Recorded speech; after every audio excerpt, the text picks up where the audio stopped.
Hello, and welcome to EURAXESS Smart Talks. The Smart Talks podcast series is an EU-funded EURAXESS project which provides information and assistance to researchers at any career stage. EURAXESS support the EU research area in its ambition to create a single borderless market for research, innovation and technology in the EU. We support researchers in mobility, careers within and outside academia, innovation and entrepreneurship. We strive to increase scientific collaboration between Europe and the world.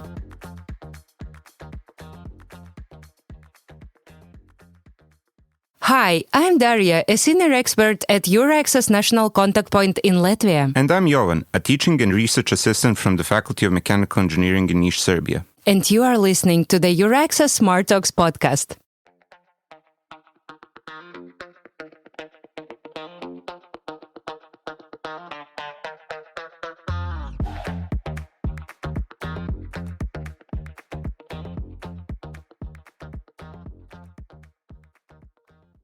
We are welcoming Professor Zdravković. He is an associate professor and a leading applied AI researcher at the University of Niš. He is an author of more than 80 peer-reviewed papers in scientific journals in the fields of enterprise information systems, machine learning, and many other topics. He has worked as expert for evaluation and mentoring of startups in the Scientific Technology Park Belgrade. He's a coordinator of the Serbian National EURAXESS Network. Milan is the leader of the Scientific Startup Entrepreneurship Hub in the EURAXESS Hubs project. So, hello Milan, welcome again to our podcast. Hi Darja, hi Jovan, thanks for having me. So, tell us please, what is EURAXESS Startup Hub about? And how does the EURAXESS Startup Hub actually works? Okay, for those who don't know anything about EURAXESS, a very quick pitch. I mean, it's a network of organizations, academic or non-academic, across Europe, supporting the career development of the researchers, incoming, outgoing, resident one, of course, including support staff. So recently, EURAXESS started thinking about diversifying its activities, and then we all started thinking about different career paths, and one of those paths was scientific startup entrepreneurship. As you know, it's quite difficult to find job in academia today, so what Europe wants is to expand the options, to provide also capacity and capabilities to support these novel types of careers, hence this initiative. It started from within EURAXESS network, but also it's growing to cover external stakeholders, meaning those organizations who are not inherently members of EURAXESS, such as science parks, then incubators, accelerator programs, and other organizations involved in supporting startups in general. I mean, what's specific and what's niche in what we do is supporting the careers of researchers who want to become aspiring scientific entrepreneurs. So we do not support startups, to be quite honest. We do not incubate ideas. We do not accelerate programs. So this is what someone else is doing. What we are focused on is our research careers.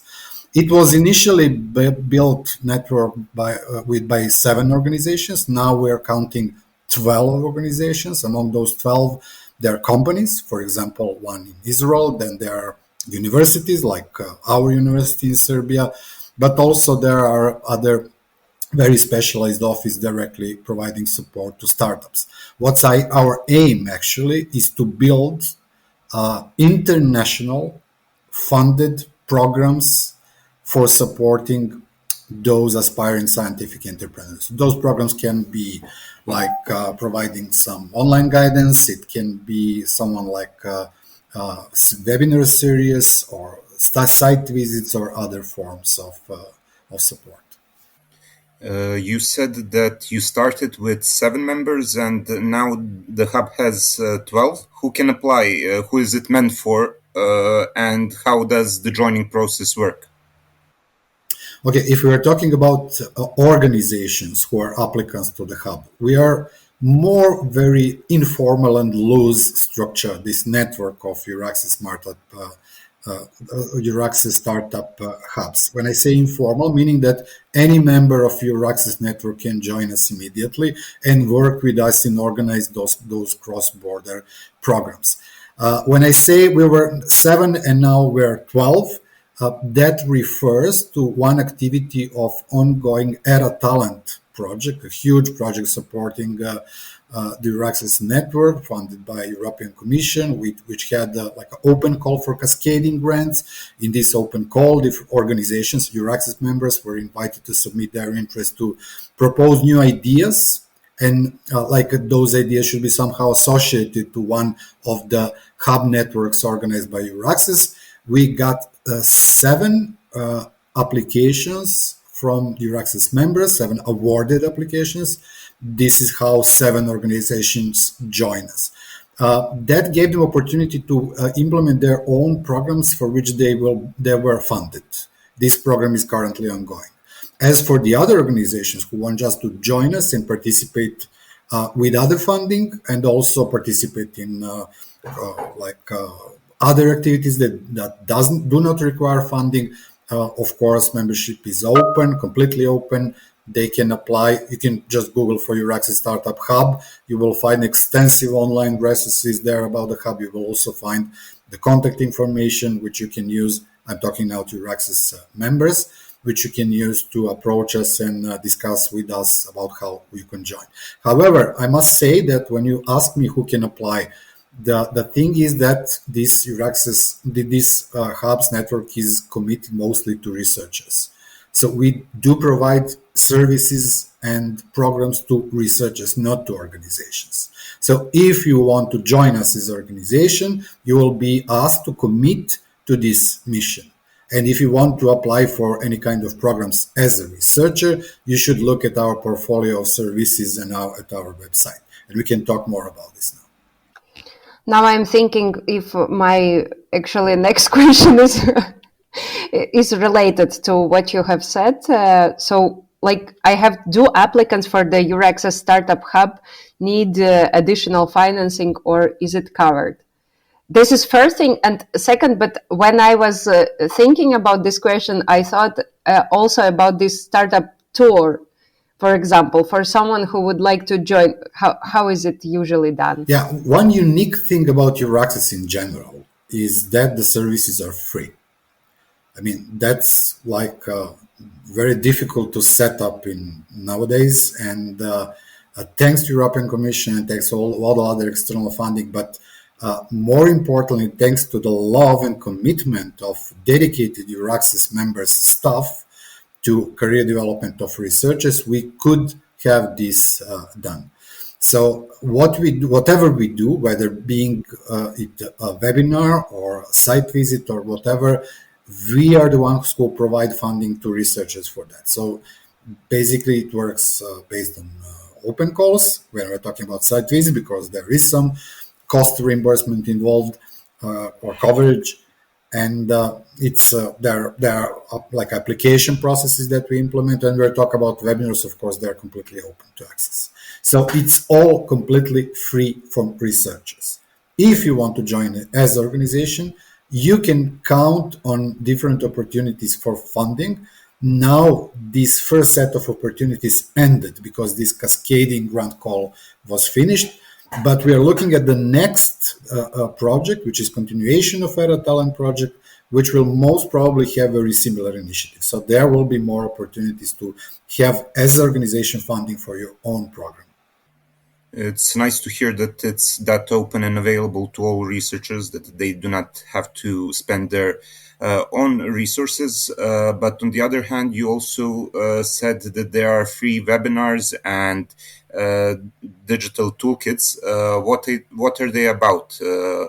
What are they meant to be used? Well, current series of webinars is titled EURAXESS Startup Hub Entrepreneurial Leadership Academy.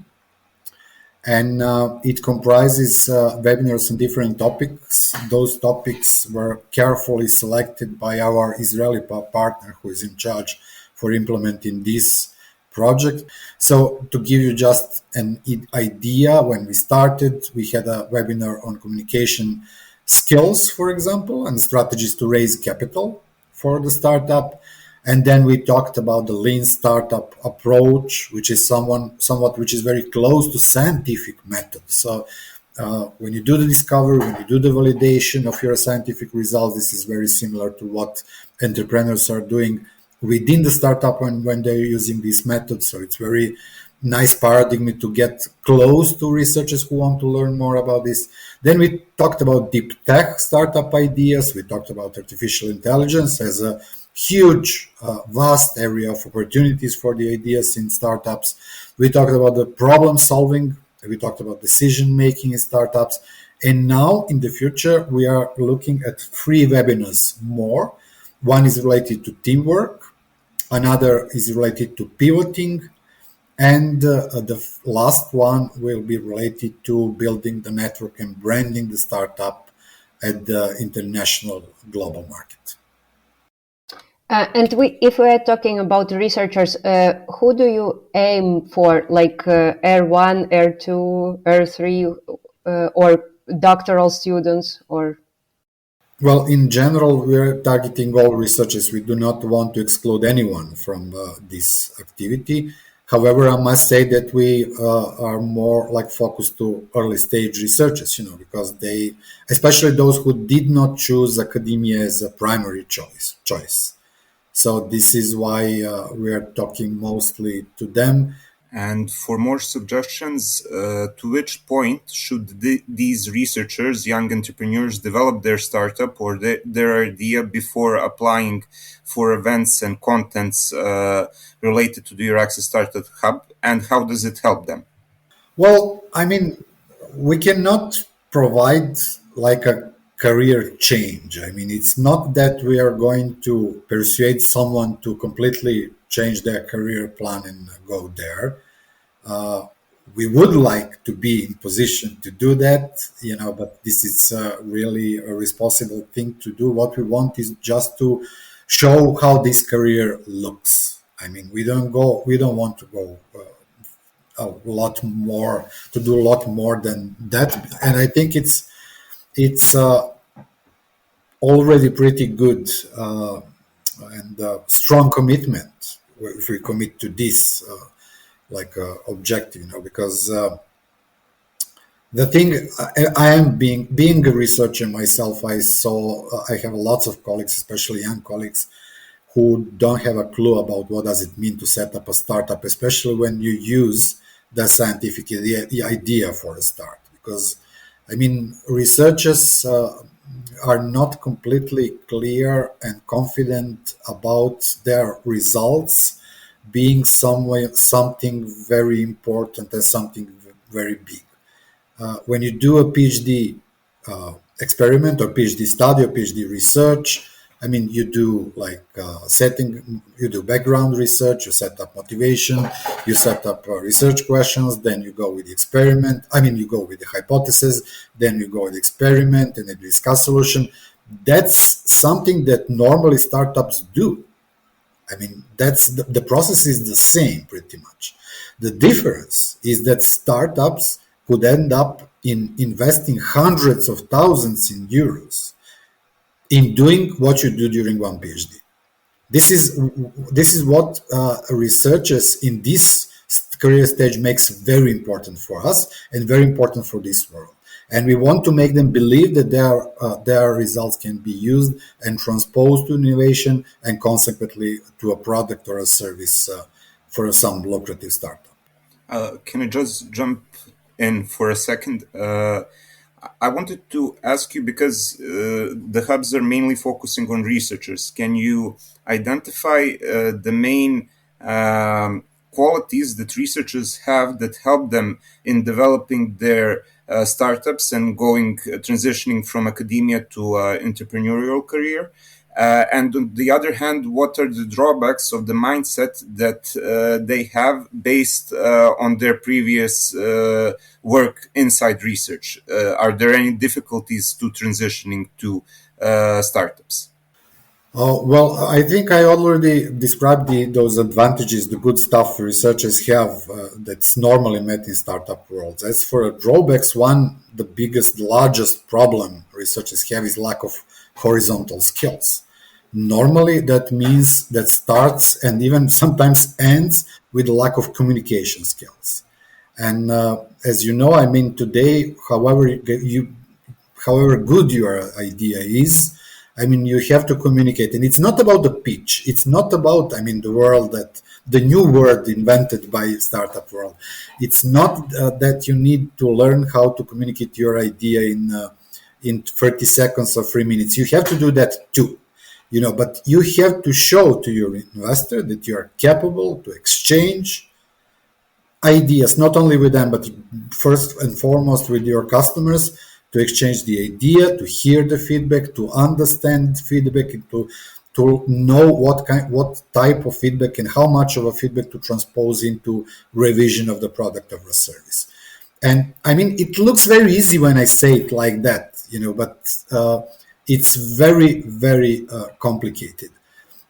Young researchers, being the most productive and most potent in doing actual product development, product creation, can be very bad at communication.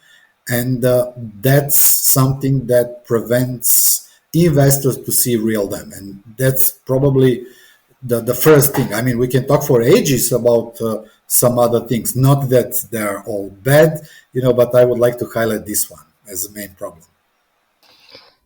To find the commercial potential is not the same as to publish your PhD. I would like to. So for someone, it is even more difficult. It's another level of hell. We actually had a nice tip regarding what you just said from Dr. Kodu. You know her as Artemis. She said that before launching a startup, one should prepare a prototype of the product, but not develop it fully, and test it on the market and see how they can pitch it and if it works, and not put all of the resources, effort, and time into developing it. I think that's connected to what you just said. That's why I'm mentioning it. Yeah, that's the part of lean startup philosophy. I mean, there is a cycle which includes learning, and this learning comes at the end of this cycle, and is the most important. And you learn from the feedback. If you put a pile of money on a product and you launch it after 3 years in development, it's going to be you're going to need a parachute when you realize that it's too late to change it, and too late to adapt it to what your customers need, actually. Yeah, market analysis is another entertaining thing that you need to cover. So, can you tell us about... Exciting about this. What? I'm so excited about marketing analysis. I'm sleeping already. Can you tell us about the Startup Tour? Okay, the Startup Tour is something that we are very proud of and very excited about. When I say we, I mean those core members of the Startup Tour. From Estonia, Luxembourg, and Israel. Those countries participated in initial startup tour. So there was Startup Tour 1. It was implemented 2022. I mean, organized site visits to some of the most startup metropoles in Europe, namely Tel Aviv and Haifa, then Tallinn, and also Luxembourg. And most of those visits were organized by startup supporting organizations in each of those cities and countries. Sometimes some very important entrepreneurial universities and research organizations, like Weizmann Institute of Technology and Technion in Israel, like Technopol in Tallinn, and other organizations. And at each of those visits, we have had 10 researchers at each of the visits, and those researchers were taken by the hand and led through those organizations, talking to different people, organizing presentations, talking by themselves, and the programs were implemented in 2 days per visit, and it was a blast with wonderful result. Artemis, to who you talked, was one of the participants of Israel site visit.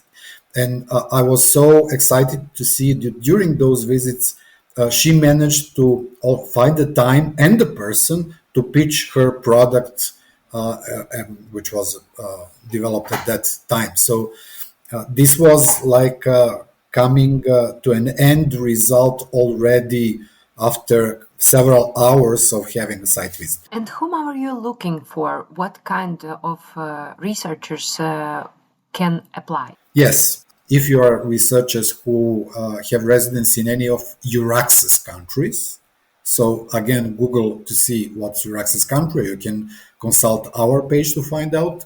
But of course, all European countries and some others, associated countries to Horizon Europe programs. And then another thing is that participant must be a researcher affiliated with existing research performing organization or like a university in EURAXESS country.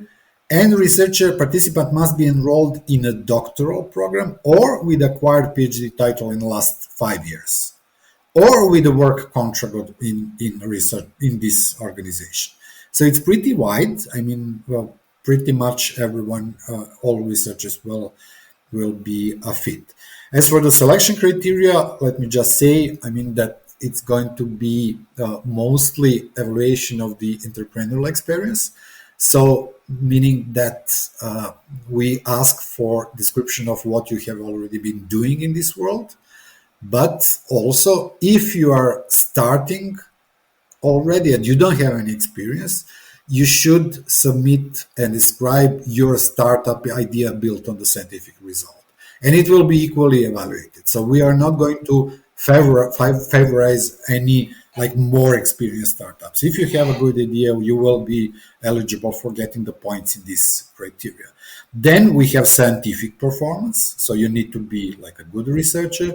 Also, we have a like community building or engagement experience, meaning that you are somewhat, I wouldn't say experienced, but you gave your contribution back to the community. You did something to develop the startup culture in your own ecosystem. You participate in mentoring and these kind of activities. You can find the detailed list of detailed description of this criteria on the website. And finally, there is societal and technological and economic impact, something that's also evaluated. So this is the basis for evaluation.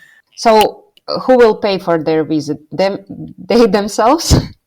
So the participation in Startup Hub tour visits is completely free. That means that we as organizer of the visits are going to buy the flights and book the hotels for all the participants. And of course, there will be some lunches and dinners provided by the organizers at site.